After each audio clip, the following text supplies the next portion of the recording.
This is a Chapter 2 mid2healthy document.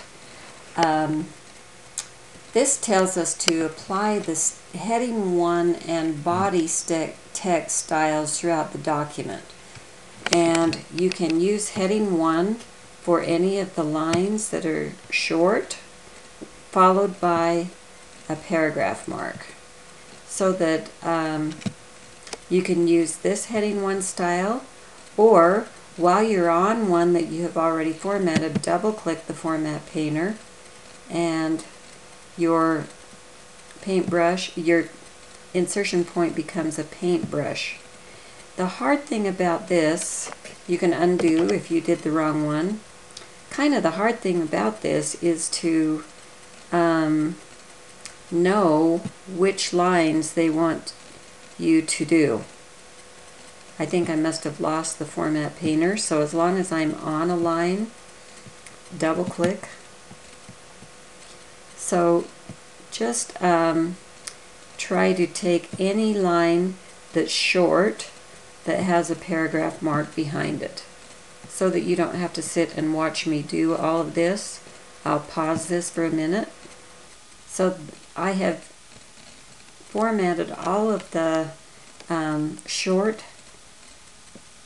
sentences with a paragraph mark in front of it with the heading 1 style. And you can see as I scroll down now, we have several pages. Now it wants me to format all the rest of the paragraphs with body text. All I have to do is be anywhere in that paragraph that has the paragraph mark, and just do, I went here to the Styles dialog box launcher and chose body text. And you'll notice that it just changed it slightly, but I'm applying a style to it so that I can change this style in a minute. So I'll just pause. So as you can see, I've formatted the entire document with the heading 1 style and the body text style. The reason I assigned an entire style, because once a style has been applied, then it's easy to modify that style and change everything quickly. So we wanted to change them now so that it matches the figure in figure 47. The heading 1 style is 12-point Arial. So we'll find the heading, it's all alphabetized. So I can, just undo if you format something. The heading 1 style, I would be on one of your headings, or it may format something else. So I could go in here. As you notice, when I put my mouse over it, it tells you what heading 1 style is. It has a 14-point bold font, spacing before and after, line and page breaks, and different things. So now we're going to modify it so that it is an Arial 12-point bold. So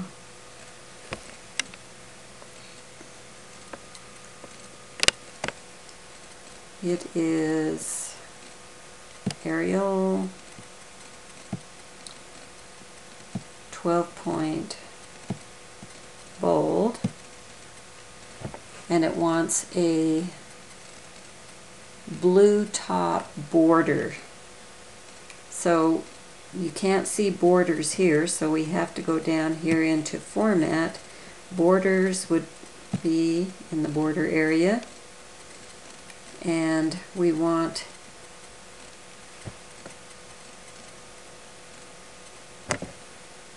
to choose the color of blue. It doesn't really say a certain color, so just any color of blue.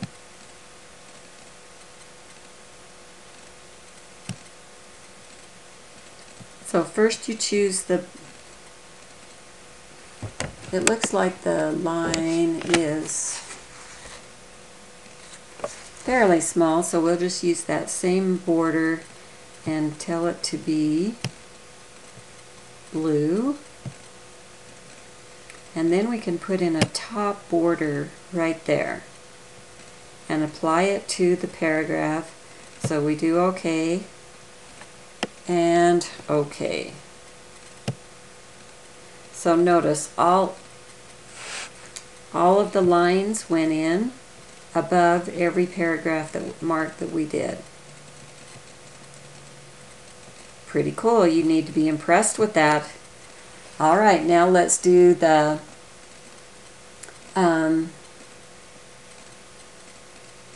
body style text. We want to change it to 10 point. Body style, we'll modify it. So the font is 10 point, Times New Roman. That's already on there. Justified. So that means right here, that means all of our lines will end evenly. And 1/4 inch indent. So we would have to go into Format and Paragraph. We want to indent it on the left. We'd do a 0.25.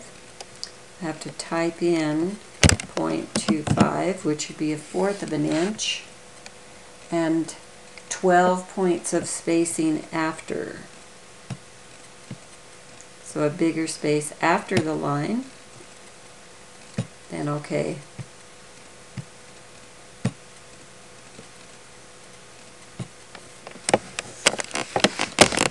As I was looking at this, it doesn't look like figure 47, and I looked into body text style, and it says that it is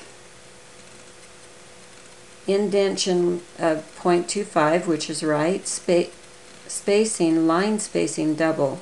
It didn't ask us for double spacing, so somehow I must have had that on.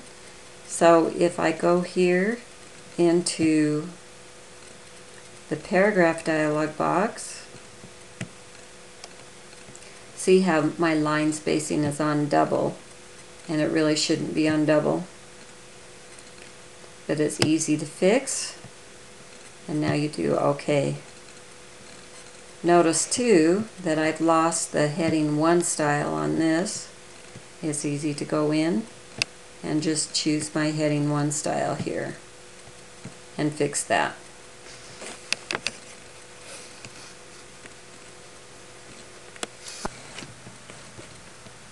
I wanted to emphasize something that I was just confused on here for a minute. If I go here to my style, my heading 1 style, when I was in here, I'll go to modify it. When I was in this dialog box, I was getting these mixed up for center and left justify, when these are actually your spacing. They're single spacing, 1.5, double spacing. So over here is your justification on how things are aligned. So now they do want us to create a new page so that we could do a title page. So if I'm at the top of the document, do Control Enter, which breaks the page with a page break. It not necessary to do a next page section break here, because we're just going to connect all these pages together. So we're going to type the title of Tips for Healthy Living, and I'll do a couple of returns, prepared by Marilyn Hibbert. The book doesn't tell you to do this, but I would put a date on it. Most people put a date on their cover sheets, so just put in a date. Now they want you to create your own custom style, so I can be at the top of this, and I'll just highlight all of it and do a new style. You can call it Marilyn's headings. Let's do Times New Roman, 28 points, and bold, dark blue, and centered. Then, okay, we could leave it like that, or you could decide to put in some extra space so that it looks centered.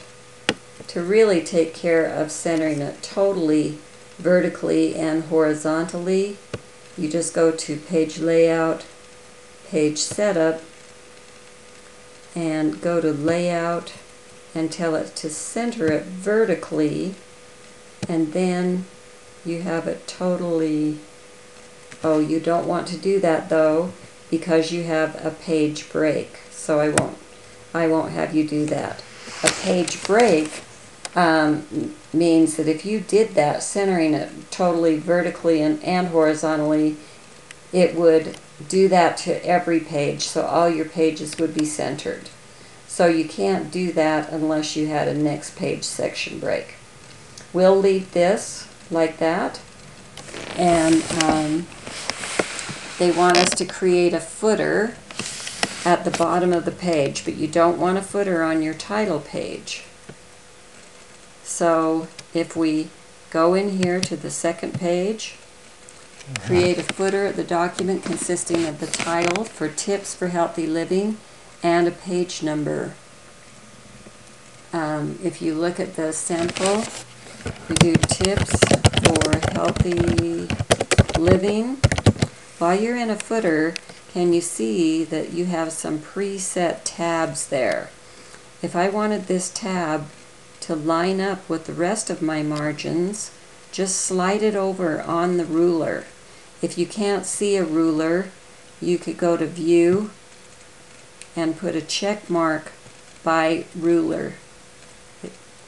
Okay, so then if you hit Tab once and then Tab twice, we could insert a page number,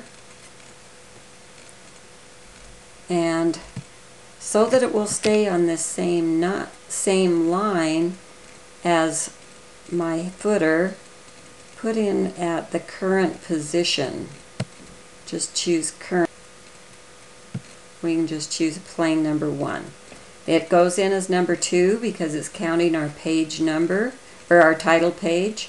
So now, since it's a page break, when we format the page numbers, we need to say start this at 0, because remember, a page break connects everything all together.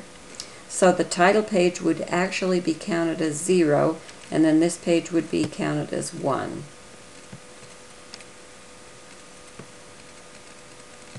Okay, these darn so it did go on our title page. I purposely left this here so that you can see how to fix this. Since we don't have section breaks, we can't unlink them like we did when we had a section break. But we can go in here and tell this title page it's got to be different.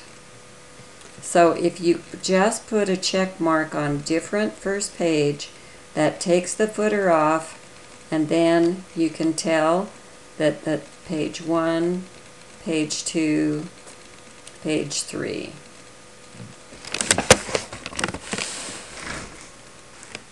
Alright, so that concludes this document. So you could close out of your header and footer and save that.